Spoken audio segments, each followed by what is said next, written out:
Сейчас мы находимся на 5 этаже. Здесь мы изучим энергию ветра. Посетители 5 этажа встречают величественные изображения богов ветра разных народов мира. Ветер часто виделся в качестве благодатной силы, сеющей семена и наполняющей паруса.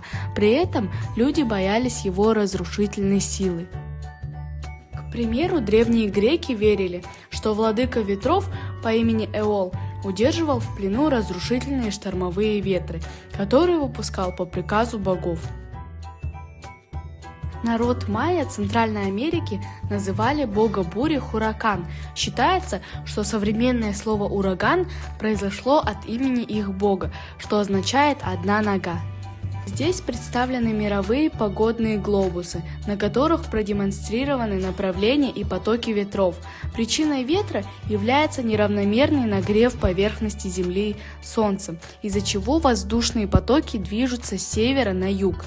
Еще одной причиной возникновения ветра является вращение Земли вокруг своей оси. На этом стенде повествуется о силе ветра на суше и на море, которая измеряется шкалой Бофорта. В 1806 году британский адмирал Фрэнсис Бофорт создал 13-бальную шкалу измерения силы ветра, начиная от штиля и заканчивая ураганом. В аэродинамической трубе каждый желающий может ощутить силу ветра. Под слабым ветром в 3 балла можно насладиться ласкающим лицо ветерком, а вот от крепкого ветра в 7 баллов приходится приложить усилия, чтобы устоять на ногах. На дисплеях детально рассказывается о сущности торнадо, сила ветра которого превышает 480 км в час. Это вращающийся столб воздуха, который соприкасается с поверхностью Земли и грозовым облаком. Чаще всего торнадо встречаются в Северной Америке около 800 раз в год, в Европе около 300 в год, а в Азии менее 100 в год. Самолетики несут на себе послание Парижского соглашения от 2015 года, символизируя совместные усилия многих стран по сокращению выбросов углекислого газа в атмосферу, а также переходу к низкоуглеродной мировой экономике. Коммерческое применение технологий в ветроэнергетике началось после нефтяного кризиса в 1970-х годах. В рамках перехода к зеленой экономике в 40 километрах от Астаны после проведения Экспо установлена ветровая электростанция мощностью 100 мегаватт. Здесь представлен макет корабля, который использует 4 мачты в качестве основного источника движения. Вспомогательная силовая установка питается от дизельных электрических пропеллеров, которые могут работать на экологически чистом топливе. Энергия вырабатывается пропеллерами, возвращается в блок питания, сокращая расход топлива. Эта скульптура называется «Воздушный фонтан», которая превращает обычную ткань в произведение искусства. Красота экспоната пробуждает полет фантазии у зрителей. А теперь мы с вами поднимаемся на 6-й этаж. 6-й уровень Экспо – это энергия Солнца. Данный павильон также встречает посетителей мифологии Солнца. С начала существования человечества Солнце воспринималось как бог или покровитель жизни. Вот такие петроглифы выбиты в ущелье Тамгала в 150 километрах от Алматы. Изображение солнцеголового божества свидетельствует о могущественном культе Солнца в древние времена. Для египтян Солнце представляло свет, тепло и рост. Бог Солнца Ра считался правителем всего того, что оно создало.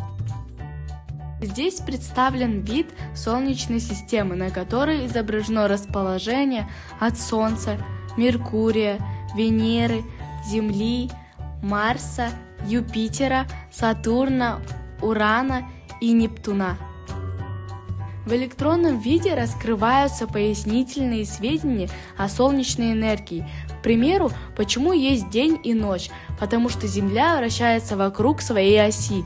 Она вращается с запада на восток, поэтому Солнце восходит на востоке и садится на западе. Почему происходит смена времен года? Потому что Земля вращается не только вокруг своей оси, но и вокруг Солнца. И когда полушарие Земли наклонено в сторону Солнца, то и наступает лето. В это время года солнечные лучи падают на земную поверхность прямее и отдают больше тепла. Соответственно, на другом полушарии в это время наступает зима. А теперь несколько фактов об истории использования солнечной энергетики. Человечество в течение тысяч лет использовало солнечную энергию для обогрева жилища, подогрева пищи и разведения костра. Существует даже свидетельство, что лучи солнца использовались в боевых сражениях.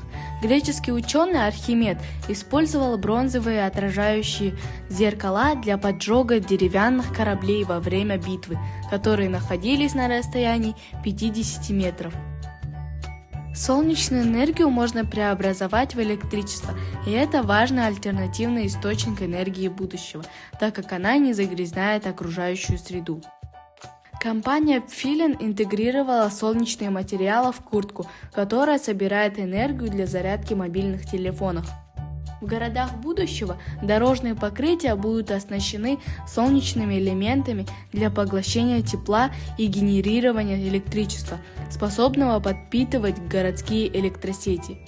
Автомобили на солнечных батареях формируют будущее транспортных средств. Они будут высокоэффективны с нулевым уровнем вредных выбросов. Сейчас мир автогонок переходит к соревнованиям на электромобилях. Таким образом, будущее развитие человечества тесно связано с инновационными технологиями. На этом мы завершаем очередной обзор 5 и 6 этажей музея Нур-Алем. Подписывайтесь на наш канал, ставьте лайки. Обязательно смотрите наш обзор по верхним уровням этой грандиозной достопримечательности Астаны. Всем успехов!